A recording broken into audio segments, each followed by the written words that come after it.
नवीन वर्षाचं स्वागत साजरं झालं पाहिजे नक्कीच, पण कुठलंही साजरेपण हे शुद्धीत जेवढं जास्त चांगलं होतं तेवढं बेशुद्धीत नाही, असं माझ्यासारख्या पामराचं तरी मत आहे. कारण की तुमच्यापैकी कुणाला तरी मनातल्या मनात वाटेल किंवा आता गाढवाला गुळाची चव काय आहे. ऐकली ना म्हण, गाढवाला गुळाची चव काय, तसं डॉक्टर पोद्दारांना दारूची चव काय. जे तुम्ही अनुभवलंच नाही त्याच्याविषयी तुम्ही काय बोलताय. काय माहीत तुम्हाला काय मजा असते जल्लोष करण्यामध्ये. असते का मजा. आता पंचायत झाली ना, मनात तर मनात पहिलं उत्तर आलं असते मजा, पण आता ते तोंडानं सांगता येत नाही. याला तोंड दाबून बुक्क्यांचा मार म्हणतात.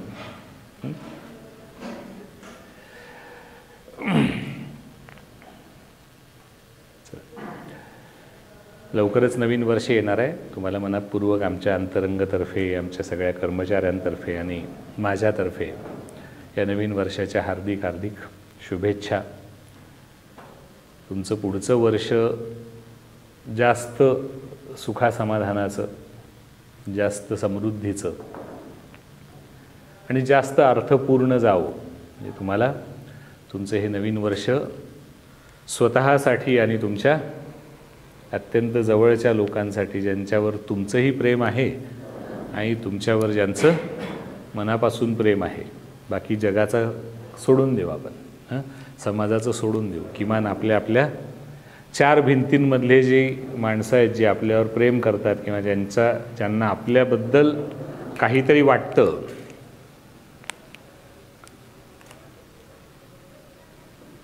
आणि ज्यांच्याबद्दल आपल्याला काहीतरी वाटतं, तर त्या सगळ्यांच्या आयुष्यामध्ये एक वेगळी सुरुवात व्हावी. वेगळं वर्ष तुम्हाला अनुभवायला यावं, त्यांना अनुभवायला यावं.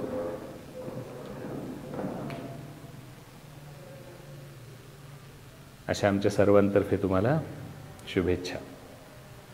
नवीन वर्ष संपत आलं आहे आणि या वर्षाने आपल्याला खूप सारे क्षण दिलेत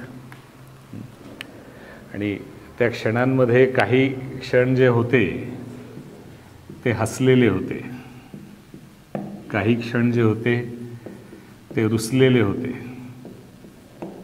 काही क्षण जे होते ते फसलेले होते आणि काही कायमचे मनात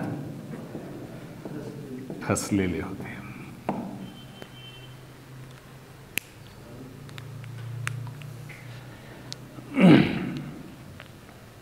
आपण जगत असताना खूप सारे क्षण आपल्या वाट्याला येतात, खूप सारे अनुभव आपल्या वाट्याला येतात. त्याच्यातले काही हसणारे असतात, म्हणजे आनंद देणारे असतात. काही रुसलेले म्हणजे आपल्याला नको असलेले, आपल्याला त्रासदायक असलेले असे काही क्षण असतात. काही क्षण फसलेले असतात, म्हणजे आपण ठरवलेले एक असतं किंवा अपेक्षा एक केलेली असते, पण आपल्या वाट्याला वेगळंच मिळतं काहीतरी, किंवा आपण जे ठरवलं तसं घडत नाही, त्यामुळे त्या गोष्टी फसून जातात. आणि मग काही क्षण असेही मिळतात की जे काहीतरी वेगळं आयुष्य बदलणारे असतात, काहीतरी वेगळं देऊन जाणारे असतात आणि ते कधी सुखाचे असतात, कधी दुःखाचे असतात, पण ते मनात कायमचे आपल्या मनावर, आपल्या जगण्यावर, विचारांवर ठसा उमटवून जाणारे असतात. तर असे ठसलेले क्षण, तर त्याच्यावर आत्ता मी 1-2 मिनिट बोललो आहे. किंवा काही हसलेले, काही रुसलेले, काही फसलेले, तर काही ठसलेले क्षण. म्हणजे हे सगळे क्षण जे येतात, हे सगळे वेगवेगळे आपल्याला मिळालेले अनुभव असतात. आणि आपला आयुष्य जगत असताना जाणारा प्रत्येक क्षण, जाणारा प्रत्येक दिवस खरं तर आपल्याला वेगवेगळे अनुभव देत असतो आणि त्या अनुभवांसोबत आपल्याला काहीतरी एक नवीन शिकवण देऊन जात असतो. आपल्या जगण्याला काहीतरी वेगळा अर्थ देत असतो. आणि हे सगळ्या घेतलेल्या अनुभवांचं गाठोडं किंवा त्या अनुभवांचं संचित घेऊन आपण आपलं पुढचं आयुष्य जगायला सुरू करत असतो. मग हे अनुभव जे पुढे घेऊन जातो आपण, पण त्यातली गंमत अशी आहे की आपल्याकडं एक आपल्याला लहानपणी शिकवलेलं आहे किंवा आपण हे सुभाषित ऐकलेलं आहे, वाचलेलं आहे. किंवा तुम्ही कुठल्याही शाळेत गेलात, विशेषतः प्राथमिक किंवा माध्यमिक सुरुवातीच्या शाळेमध्ये, तिथं भिंतींवर खूप सारी सुभाषितं लिहिलेली असतात, वाक्य लिहिलेली असतात. आणि त्यात एक हमखास एक वाक्य लिहिलेलं असतं की अनुभव हा शिक्षक आहे. अनुभव हा शिक्षक आहे, म्हणजे अनुभव शिकवतो असं लिहिलेलं असतं. पण गंमत अशी आहे की अनुभव हा सगळ्यांनाच शिकवतो असं नाही. अनुभव त्यांना शिकवतो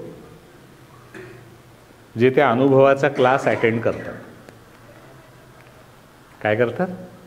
अनुभवाचा क्लास जो अटेंड करतो त्याला तो अनुभव शिकवतो. कारण की काय म्हटलं की अनुभव हा शिक्षक आहे, म्हणजे तो शिकवण्याची त्याच्यामध्ये क्षमता आहे. पण आपण शाळेत गेलो किंवा शाळेत म्हणून गेलो, पण त्या शिक्षकाच्या तासाला बसलोच नाही. एखाद्या शिक्षकाच्या तासाला आपण बसलोच नाही तर त्याने शिकवलेलं आपल्याला शिकता येईल का? नाही शिकता येईल. मग ते भूगोलाचा असेल, गणिताचा असेल, इंग्रजीचा असेल, त्याच्या लेक्चरला आपण बसलोच नाही, त्याच्या तासाला आपण बसलोच नाही, तर त्याच्यापासून काही शिकण्याची शक्यता नाही. तसंच हा जो अनुभव नावाचा शिक्षक आहे,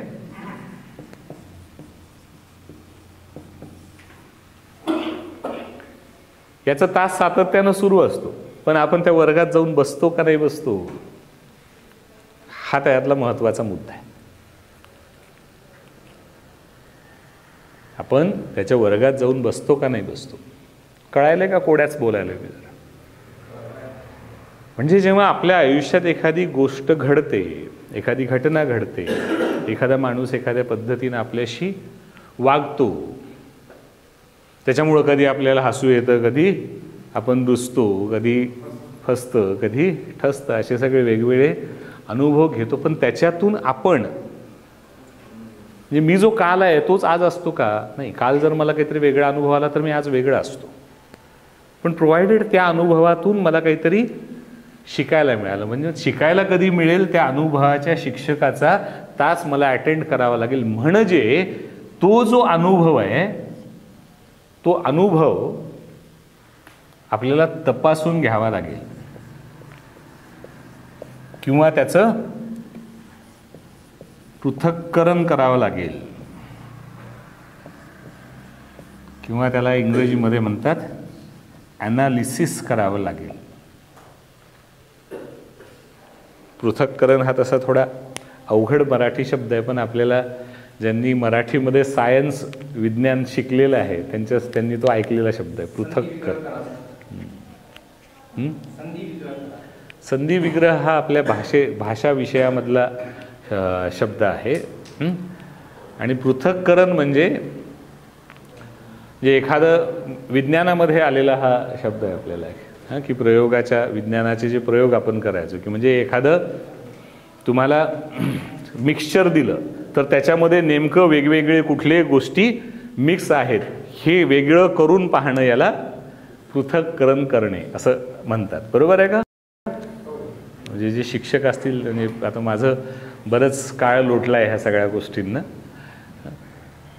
किंवा त्यालाच इंग्रजीमध्ये हा आपल्याला ज्यांना इंग्रजी कळतं ॲनालिसिस करणं, म्हणजे परिस्थितीचं किंवा त्या घटनेचं वेगवेगळ्या अँगलनं अभ्यास करणं, ॲनालिसिस करणं, त्याच्यात नेमकं काय काय घडलं, काय काय त्याचे संदर्भ होते, का घडलं, ह्या सगळ्या गोष्टी समजून घेणं आणि त्याच्यामध्ये आपला रोल काय होता आणि आपल्याला त्याच्यातून काय मिळतंय हे सगळं तपासून बघणं.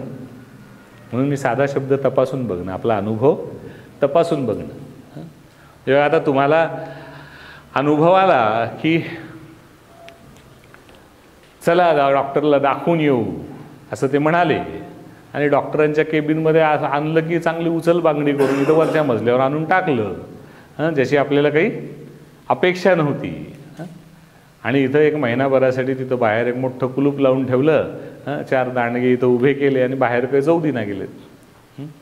तर हा अनुभव आला. मग आता ह्या अनुभवाचा शिक्षक मला काय शिकवणार, हे कशावर ठरणार? तर त्या अनुभवाचं पृथक्करण मी कसं करतो. म्हणजे का बाबा अशी काय परिस्थिती उद्भवली, असं काय घडलं की माझ्याच आयुष्यातल्या सो कॉल्ड जवळच्या असणाऱ्या लोकांना माझी उचल बांगडी करून इथं आणून टाकावंसं वाटलं. का टाकावंसं वाटलं असेल? असा मी काय त्यांचा गुन्हा केला होता की त्यांनी मला ही बंदिवासाची सजा दिली, मला सगळ्या समाजापासून तोडलं, माझ्या कामापासून तोडलं आणि इथं बंद करून ठेवलं. असं काय घडलं असेल? हा विचार जर आला नाही, त्यातून मी फक्त जर एवढाच विचार केला की मला आणून टाकलंय का, किती दिवस ठेवतील बघू, कोण कोण टाकलंय त्यांचं बघतो.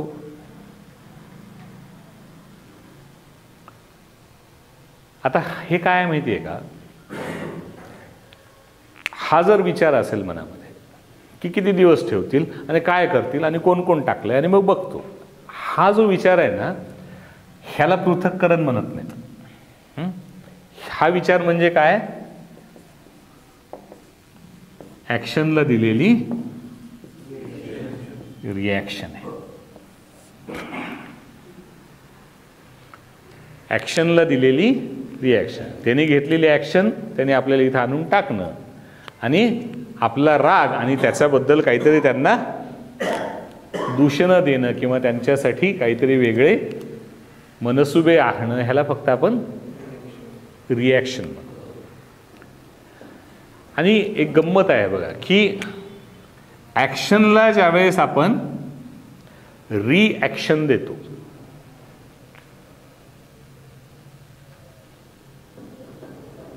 एक न्यूटन नावाचा शास्त्रज्ञ होऊन गेला. ऐकलंय का न्यूटनचं नाव? हां, सफरचंद. ते खाली पडलं काय आणि न्यूटनचा गुरुत्वाकर्षणाचा नियम.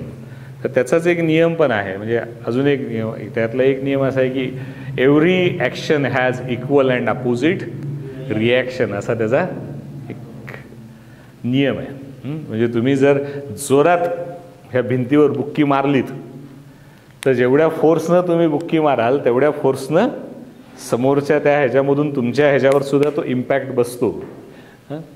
त्यामुळे तुम्ही फक्त अशीच बुक्की मारली तर तुम्हाला तेवढाच फक्त स्पर्श होतो, पण जेवढ्या फोर्सनं बुक्की माराल तेवढं समोरून सुद्धा तुम्हाला रेजिस्टन्स येतो आणि तेवढं जास्त तुमच्या हातावर सुद्धा इम्पॅक्ट होतो. तर मग ॲक्शन रिॲक्शनमध्ये मध्ये काय फार, म्हणजे that is a physical reaction. त्याच्यामध्ये थॉट प्रोसेस काही नाही, दॅट इज अ इमिजिएट. त्यामुळं जेव्हा आपण अशा रिॲक्शन देतो त्याच्यामध्ये कुठलंही तपासून बघणं, पृथक्करण करणं किंवा ॲनालिसिस ह्या गोष्टींचा अंतर्भाव नसतो. आणि त्याच्यामुळं बघा, ज्यावेळेस आपण इथं येतो, महिनाभराचा आपला कालावधी आहे, त्यातले पहिले 7 ते 10 दिवस हे आपण रिॲक्शन मोडमध्ये असतो.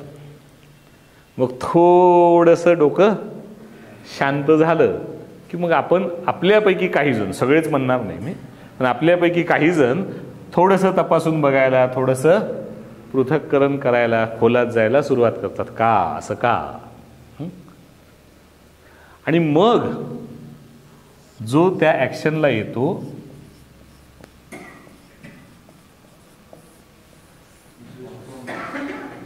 रिस्पॉन्स, ॲक्शनला आलेली रिॲक्शन आणि ॲक्शनला दिलेला रिस्पॉन्स, ह्याच्यामध्ये थोडासा फरक आहे. काय फरक आहे? सांगता येईल?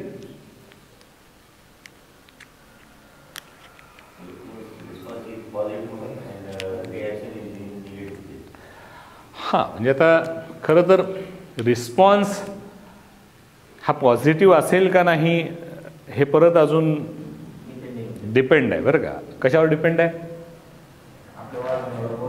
हां, आपण पृथक्करण कुठल्या अँगलनं केलंय याच्यावर डिपेंड आहे. म्हणजे आपण पृथक्करण केलं पण ते सगळं बायास्ड माझ्याच बाजूनं केलं तर गडबडी होतात आणि मग जो रिस्पॉन्स पृथक करून दिला तरी सुद्धा चुकण्याची शक्यता जास्त असते. म्हणजे बघा आता ह्याच्यात परत अजून एक शब्द आला. कुठला शब्द आला?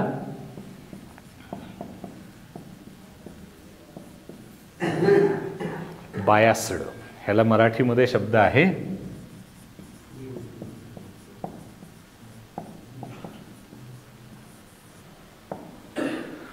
पूर्वग्रह दूषित. म्हणजे फक्त एकाच बाजूनं विचार करणं ह्याला आपण म्हणतो बायास्ड. पण जो सगळ्या बाजूंनी विचार करून सारासार विवेकानं घेतलेला निर्णय असतो त्याला अनबायास्ड, किंवा त्याला अजून एक शब्द आहे जजमेंटल, आणि दुसरा शब्द यासाठी आहे अनबायास्ड किंवा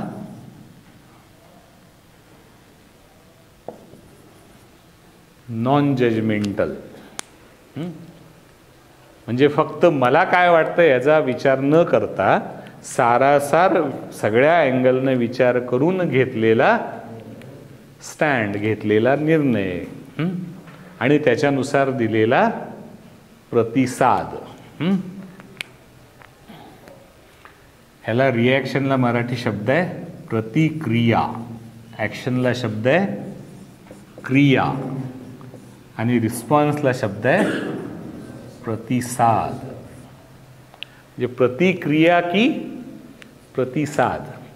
परत तो जो दिलेला प्रतिसाद आहे तो जजमेंटल किंवा बायास्ड आहे का नॉन जजमेंटल आणि अनबायास्ड आहे. म्हणजे माझ्याकडं मिक्सचर दिलं 10 वेगवेगळ्या मेटल्सचं, पण मला त्याच्यातले 2च पाहिजेत, तर मी म्हणलं ह्यात 2च निघाले, हे बाकीचे 8 मी बघणार नाही, तर हे बायस्ड झालं. म्हणजे जो जज असतो, जज माहिती आहे ना आपल्याला, जो न्यायाधीश असतो, तर तो नॉन जजमेंटल असायला पाहिजे. म्हणजे तो दोघांच्याही बाजूचा नसायला पाहिजे, मग तो खरा जज आहे. म्हणजे न्यायाधीशांनी जर जजमेंटल झालं तर मग गोष्टी चुकतात, म्हणजे तो चुकीचे निकाल देईल. एक सिनेमा आहे, मी मागेही म्हणालो होतो एकदा, परत ह्यांनाही दाखवायला हरकत नाही. एक रुका हुआ फैसला नावाचा एक सिनेमा आहे, खूप जुना सिनेमा आहे.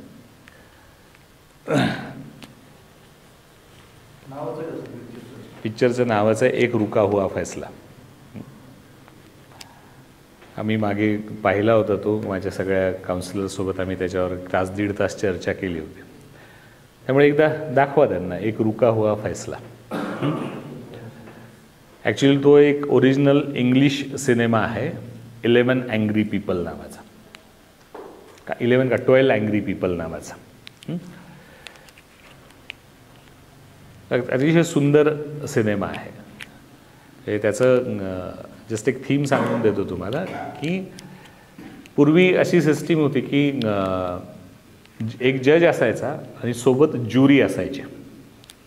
ज्युरी म्हणजे त्या शहरामधले, त्या एरियामधले प्रतिष्ठित वेगवेगळ्या क्षेत्रातले लोक त्यांना तिथे, आणि त्यांचा सहभाग घेऊन जज हा निकाल नोंदवायचा. म्हणजे कायदेशीर बाबी प्लस त्या सगळ्यांचं काय मत आहे ते विचारात घेऊन एखाद्यानं गुन्हा केला आहे का नाही, त्याला गुन्हेगार ठरवायचं का नाही. आणि त्या कोर्टात एका अशा मागास वस्तीमध्ये राहणारा, म्हणजे जिथे की लोक दारूच्या भट्ट्या आहेत, हे अशा वस्तीमध्ये राहणारा एक मुलगा, त्याच्या वडिलांचा खून होतो आणि त्याच्यावर त्या खुनाचा आरोप असतो. आणि कुणीतरी रेल्वे लाईनच्या अलीकडं एका घरात तो खून होतो, रेल्वे लाईनच्या पलीकडून एकाने कुणीतरी तो खिडकीतून बघितलेला असतो आणि तो तिच्या अगेन्स्ट, ती बाई त्याच्या अगेन्स्ट गवाही देते आणि त्याला मृत्यूदंडाची सजा जज देतो. फक्त त्याला गिल्टी म्हणायचं का नाही म्हणायचं हे शेवटी ज्युरींवर सोपवलं जातं. आणि मग त्या 11 लोकांना एका रूममध्ये सोडलं जातं की तुम्ही चर्चा करा आणि जो काही निर्णय घ्याल तो एकमतानं घ्यायचा. म्हणजे आम्ही बहुमताचा नाही, सगळ्यांनी एकच मत दिलं पाहिजे की एकतर गिल्टी म्हणा किंवा नॉट गिल्टी म्हणा. आणि मग त्याच्यावर चर्चा करायला त्यांना वेळ दिलेला असतो. तो अख्ख्या एका रूममध्येच तो अख्खा सिनेमा आहे. ते 12 लोक आणि मग म्हणजे तो 11 लोक ज्युरी, एक जण त्यांच्यामधला हेड म्हणून सगळं नोट डाऊन करायला.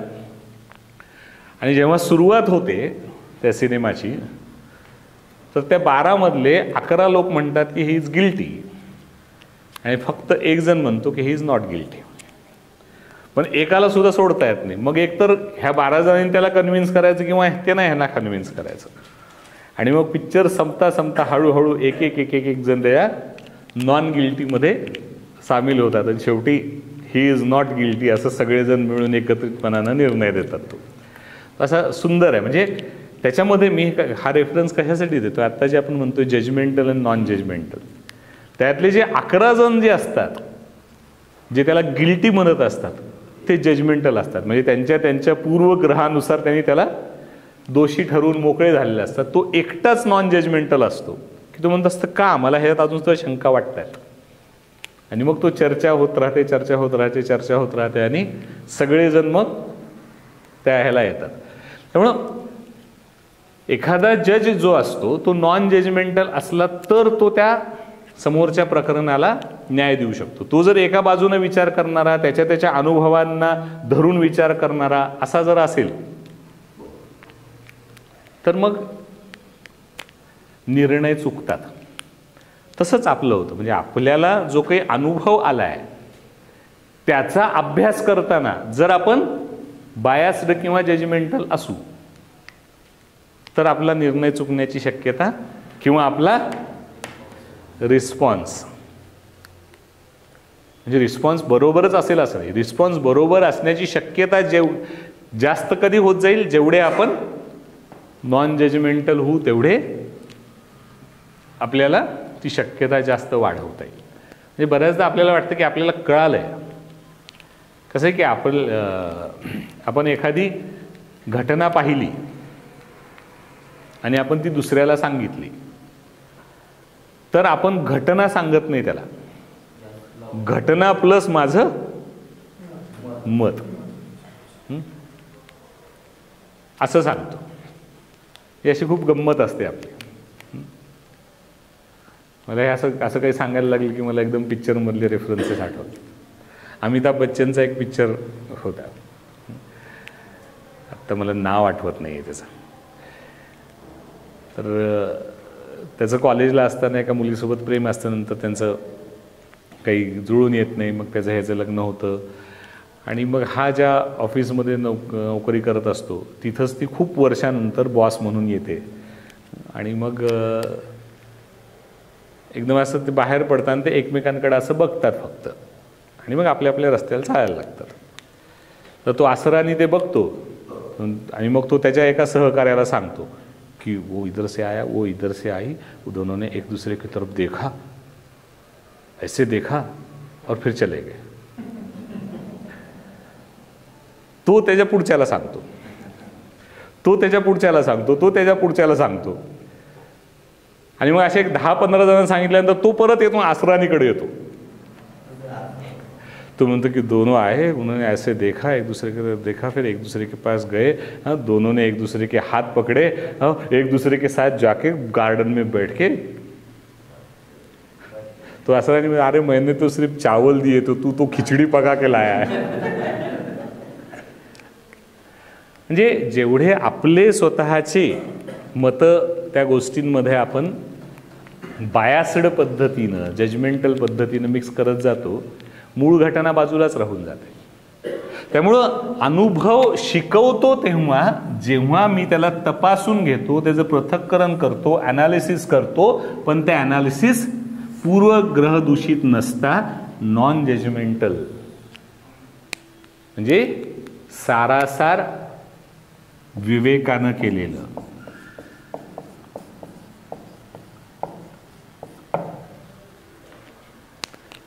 जर असेल तर तो अनुभव मला काहीतरी शिकवतो. मग आता आपण सगळेजण इथं ॲडमिट झालो, हा आपला अनुभव आहे, पण हा अनुभव मला शिकवणार काय हे कशावर अवलंबून आहे?